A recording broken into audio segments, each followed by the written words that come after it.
Welcome again in next class of the resource and development of geography of class 10th SST. In previous class we talking on the point of the soil and types of soil. In previous class red and yellow soil described with you. Our soil next is laterite soil. These soil result of the intense leaching due to heavy rain.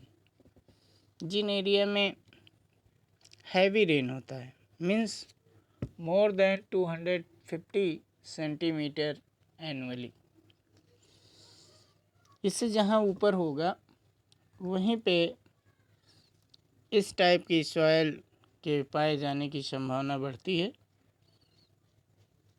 इसमें humus का जो amount होता है वो बड़ा ही low होता है. Low humus content it's suitable for the cultivation of the adequate dose of the manures and fertilisers.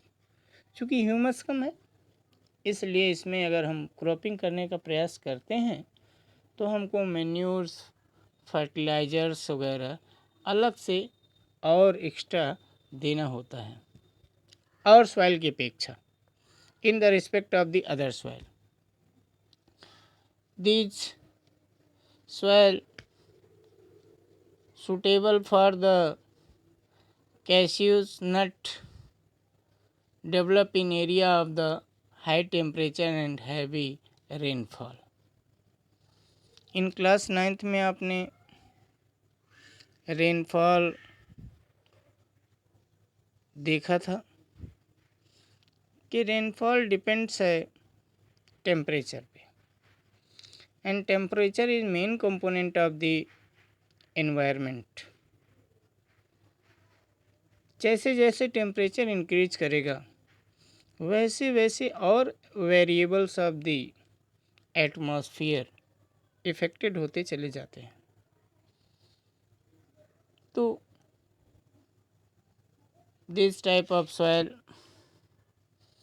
Found in the south India region like Kerala, Karnataka, Tamil Nadu, Orissa, Assam, some northeast region also. The region which received high rainfall. Next soil is arid soil.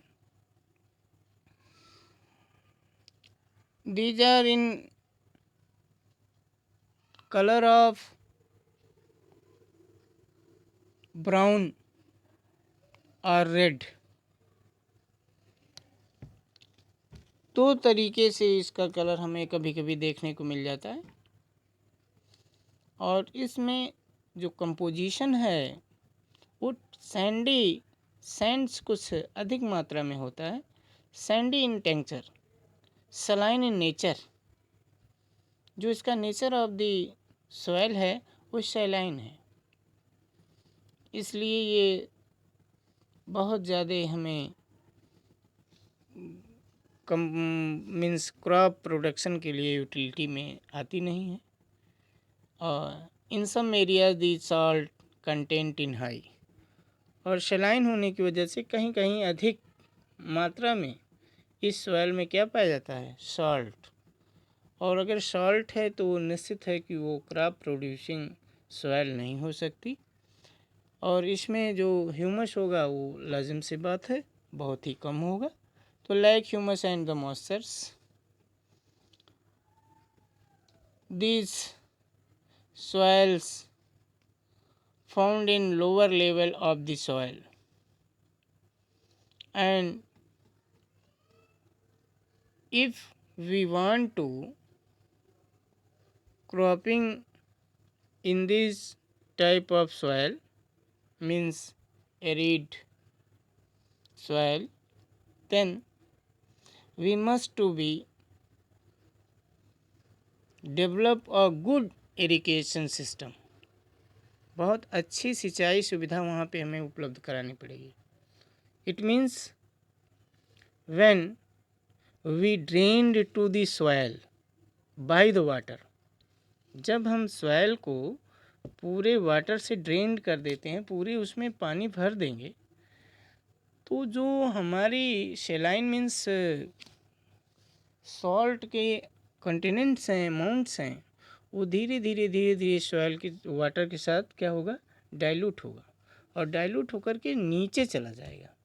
तो जो ऊपर अब बचेगी rest soil amount, they may be used as a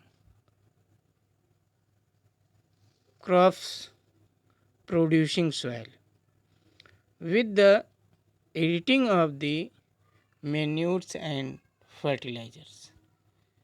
These type soil foundly mainly some part of the Rajasthan in India. तो बहुत important नहीं. हमारा अगला जो लास्ट सॉइल टाइप्स है वो क्या है, forest soil.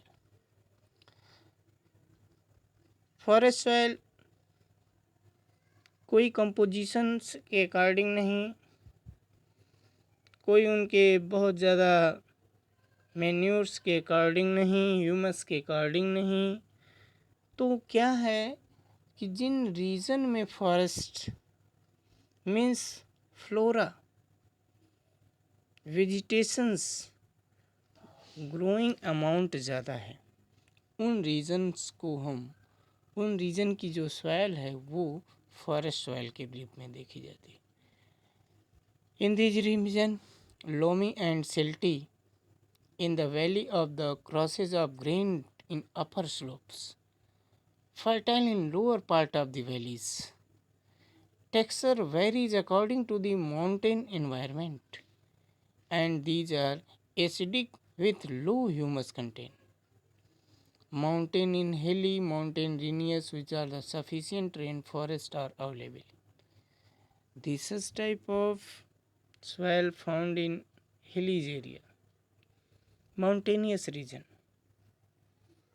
This region contains mostly loamy type, silty.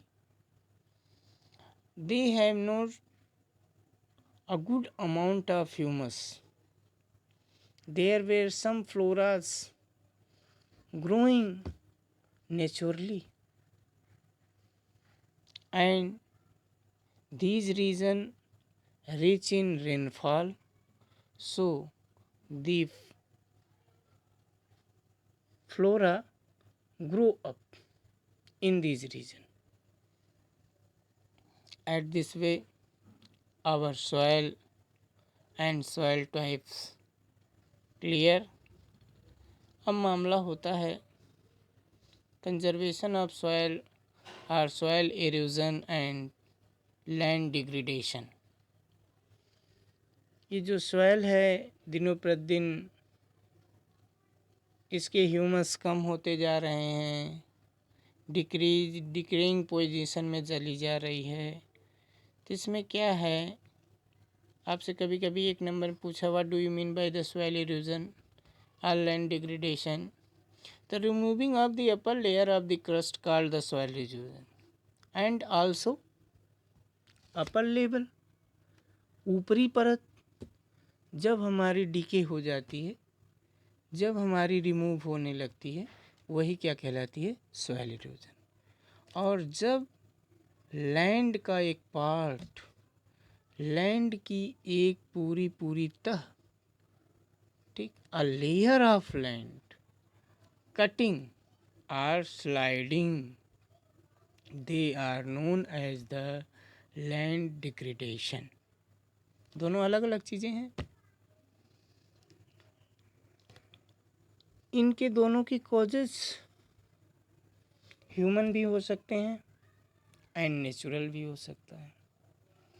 जैसे रेनफॉल है, अर्थक्वेक्स है, वेल्केनोस है। ये जो चीज़ें हैं ये क्या है? नेचुरल।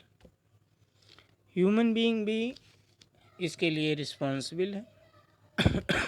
आज बहुत सारे डैम्स बन रहे हैं, बहुत सारे हम अपने पास्चर्स मीन्स जानवरों को घास खिलाने के लिए, चराने के लिए ले जाते हैं। उनके पैर से बहुत सारी ऊपर की अपर लेयर कटती है और हवा चलती है, उड़ जाते हैं।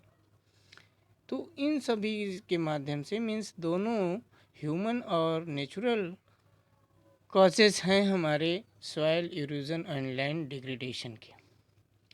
अब इनसे बचने के लिए, इनसे बचाव करने के लिए क्या हमारे पास कोई उपाय है? यस है, और हमारी कंट्री में इसको अडॉप्ट भी किया जा रहा है in the national level. Our governments work on the national level for the removing of the soil erosion or land degradation. Some types of activities, some types of steps have been taken by our government for the prevent of the soil erosion. Those are following. जैसे contour प्लाउजिंग, जब हम agricultural land को, agricultural soil को ploughs करना शुरू करते हैं तो उनको हमें कंटूर सिस्टम में मीन्स लाइनिंग हमें बनाने की ज़रूरत है। और ऐसी पोजीशन में जो वाटर स्ट्रेंड होते हैं, वाटर होगा वो उसी लाइन और स्लोप के अकॉर्डिंग हो जाएगा। और इसमें क्या करते हैं हम, जस्ट अपोजिट साइड मीन्स जिधर स्लोप है, स्लोप के अपोर्डिंग अपर साइड उठाते चले जाती हैं और उधर पे हम कंटूरिंग मीन्स नालियाँ बनाते चले जाएंगे, लाइंस। दूसरा हमारा terrace cultivation. These are steps mostly used in the slope areas. जैसे कि जहाँ पे बहुत ज़्यादा स्लोप होता है उस एरिया में हम एग्रीकल्चरल करने के लिए, क्रॉपिंग करने में सूटेबल नहीं होता है, तो वहाँ स्टेप बाय स्टेप बना ले। जैसे सीढ़ी बनती है वैसे सीढ़ी के एक एक स्टेप उस पर हम एग्रीकल्चर करते हैं। जैसे ये जो हमारे टी वगैरह के प्लांटेशन होते हैं, बागान होते हैं, वहाँ पे सब ज़्यादा यूज होती है। Next, step cropping. Large fields are divided in the steps. Strips of grass are left to grow between the crops. कुछ बीच में हम छोड़ देते हैं, उसमें बहुत सारी ग्रास होती हैं और बाकी रीजन में हम क्रॉप्स उगाते हैं। अगर वहाँ से किसी ने बीच से सॉइल हमारे आगे बढ़ता है तो इन्हीं ग्रास में आकर के फंस जाता है, वहीं रुक जाता है और ये हमारे विंड से या रेनफॉल से हमारे प्रोड्यूस मीन्स सेव कर लेती हैं, दूसरी जगह हमारी सॉइल बह के नहीं जानी पड़ती। ऐसे अगला स्टेप हमारा एफॉरेस्टेशन है, वनों का कटना। हमें उसको सेव करना चाहिए, कंजर्वेशन ऑफ द फॉरेस्ट होना चाहिए। कंट्रोल ऑफ ओवर ग्रेजिंग, जो हम जानवरों को ले जाकर छोड़ देते हैं ऐसे, उन पर हमें ध्यान देना चाहिए, ओवर ग्रेजिंग नहीं होना चाहिए। Stabilisation of sand dunes by growing thorny bushes and proper management of the wetland. हमें बहुत सारे ऐसे लैंड्स को मेंटेन रखने की ज़रूरत है जो कि वेस्टेज कैटेगरी में न जाने पाएँ। उसमें जो भी ज़रूरतमंद चीज़ें हैं, जो भी हमारे कार्य कर सकते हैं, उसको हमें करना चाहिए। These are steps can be taken for the improving of the soil erosion and the land degradation. At this way our chapter has been finished. आपको वर्कशीट दी गई है, उसको आप करिए इसी बिहाफ पे। Thank you.